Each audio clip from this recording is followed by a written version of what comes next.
بسم الله الرحمن الرحيم. الحمد لله وحده والصلاة والسلام على نبي لا نبي بعده. اما بعد، السلام عليكم ورحمة الله وبركاته. عزیزان محترم، امروزنگی دهم روزی تراویح مونده. انشاءالله حرکت میکنم یک تا باشدم برای دنیا و آخرت ما و منفعت دار و از پشت همون حدیث انشاءالله سعادت میافتگی یک حدیث را تندم حرکت میکنم. اصلش آن سخنی که رسول خدا گفتن برای هر یک مؤمن دستور العمل، فقط مهمش که هر روزه حیات ما جمع کردگی ما. رسول میگن که اتدرون الملعزح نقل حدیث من بعد الناس الى بعض لیفسد بهم، یعنی از جنت رانده شده یک برچگی دوزخ تند عذاب کشیدگی از گفتگی جماعه میدان تا میکی آنها همون عذاب گفتگی جماعه آن انسان هایی که مابین انسان های برای ویران کردن مابین انسان ها نگم میکشونن. انا همین خیلی انسان ها دیمک آدم های نقص حساب نمیشدن.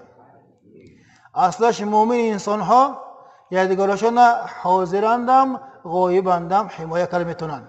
همین خیلی تونن نگری انشاءالله و انسان ها نقصند الا خداهاشون به کل نقص نکرده میشدن.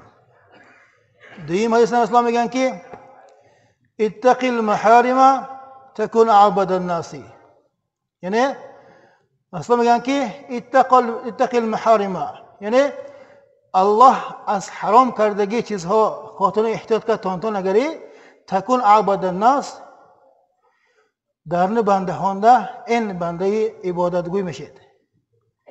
عبادتگوی این بلندش آن انسان میشد که خودش از حد خدا نبراند، حد خدا نگه داشته تاند.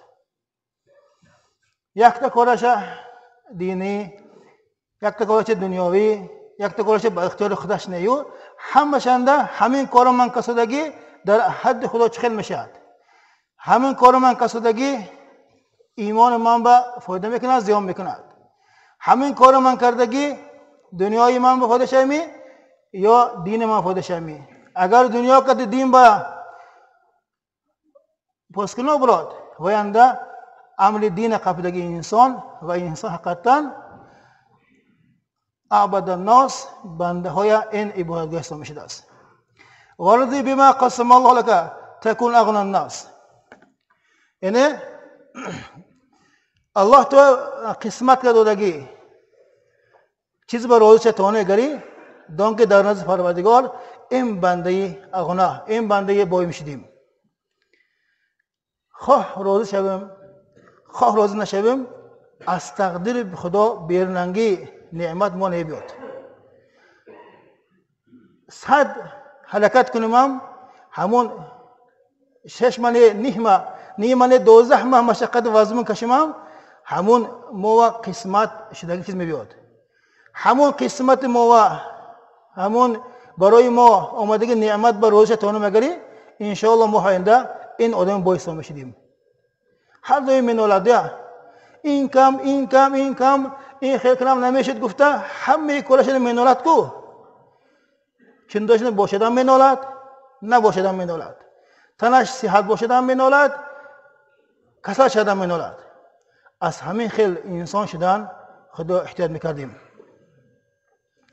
و احسن الى جارک تکون مؤمنا، یعنی همسایت با نزدیک کنگتونی تکون مؤمنا مؤمنی کامل شمیتونی.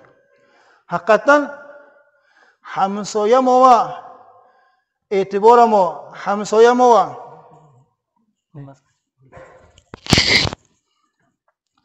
مویا کردگی نغزه ها مویا ایمان مویا نشانه اسلام شده است. این به یک اشاره حدیثه که انسان کی بدنش فهمیدن خواهد رفته همسایه هانش پرساند گفتن همون همسایه ها مویا دادگی خلاصش نگود انشالله نکسامش دسته.